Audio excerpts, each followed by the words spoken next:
خدا کے ہاں عجب نظام ہے، آدمی دنگ رہ جاتا ہے۔ ایک پیغمبر کو چینٹی نے کاٹا، میگی اونچی چلو، اور بعض اوقات یہ چینٹی ایسے کاٹتے ہیں بڑے خطرناک ہوتی ہے کہ وہ جسم سوج گیا، پاک پیغمبر معصوم جسم، اور اس کی تشبیہ کس خلق سے دیا جائے؟ انبیاء و مرسلین تو اور شان و شوکت کے ہوتے ہیں۔ پیغمبر نے محسوس کیا کہ یہ ضرر رساں ہے اور یہ تکلیف دیتی ہے، دیکھا کہ ان کا پورا گھونسلہ ہے، اس کو آگ لگائی، سب کو جلا دیا۔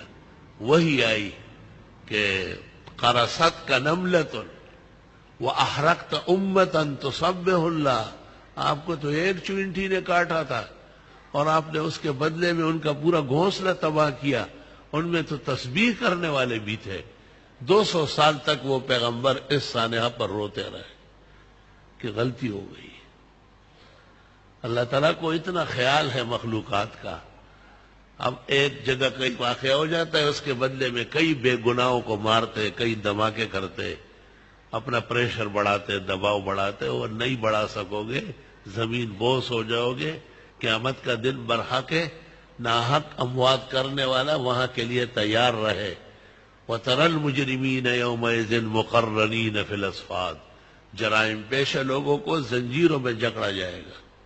سَرَابِيلُهُم مِّن قَطِرَانٍ، اور ان کو گندک کی قمیصیں پہنائی جائے گی۔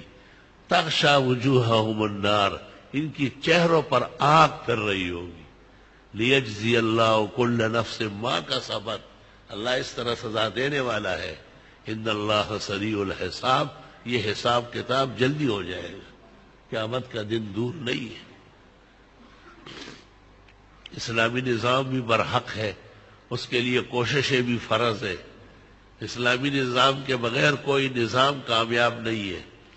پاکستان کو جتنے صدمے اٹھانے پڑے یہ اس جرم کے کہ اتنا وقت گزرنے کے باوجود آج تک اسلامی نظام نافذ تو کیا ہوا، اسلامی اشخاص اور افراد کو بلا وجہ کے جرم اور تہمتوں سے یاد کیا جاتا ہے، تو اس کے بدلے میں کسی بھی ادارے اور تنظیم کا مقابلے کے دھماکے یا دباؤ بڑھانا اس شریعت میں اس کی مثال نہیں ہے جو محمد الرسول اللہ صلی اللہ علیہ وسلم لے کے آئے۔ میں دعوے سے کہتا ہوں کہ اس قسم کا کوئی واقعہ اسلام میں نہیں کہ آپ کے صحابہ روک لیے گئے اور آپ نے کہا کہ یہاں سے جو گزر رہے ہیں مارو انہیں بے گناہ، یہ موجود ہے اسلام میں، قیامت تک کوئی نہیں دکھا سکتا۔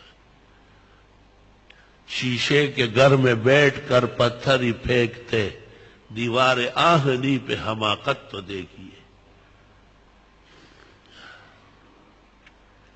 لا الہ الا اللہ۔ الاحسن کے اداریہ میں میں نے لکھا ہے کہ حضرت خبیب جس گھر میں قید تھے، بیر معونہ کے اندر گرفتار کیے گئے تھے، 2 کیسے صحابہ کو پکڑ لیا تھا مشرکین نے۔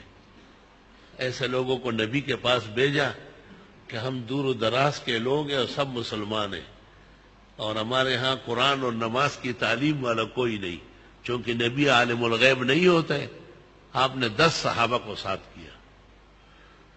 جب وہ ایک جگہ تک پہنچ گئے تو پتہ چل گیا کہ 200 آدمی ان کو گرفتار کرنے کے لیے مسلح آگے بڑھے۔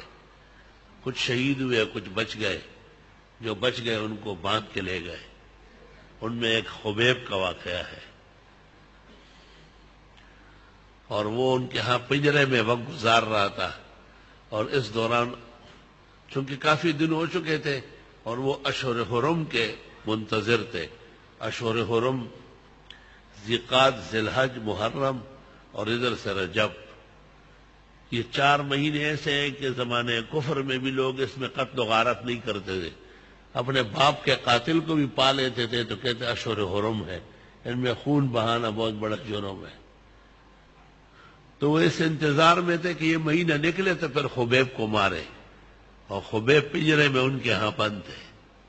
بخاری شریف میں وہاں گھر کی عورتیں کہتی ہے ہم نے عجیب قیدی دیکھا، پنجروں میں سلاخوں میں بند اور جب بھی ہم دیکھتے ہیں تازہ تازہ پھل پڑا ہوا ہے، اور جب ہم پوچھتے تھے کہ خبیب کہاں سے آیا، کہ رزق رزقنی اللہ، رزاق تو اللہ ہے، وہ مجھے پہنچا رہا ہے۔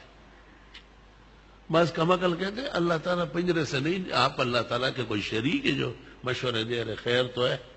کرامت اسی کو کہتے ہیں کہ ایک جگہ ہو دوسری جگہ نہ ہو، یہ اس کا حق تھا، اللہ دکھا رہا ہے۔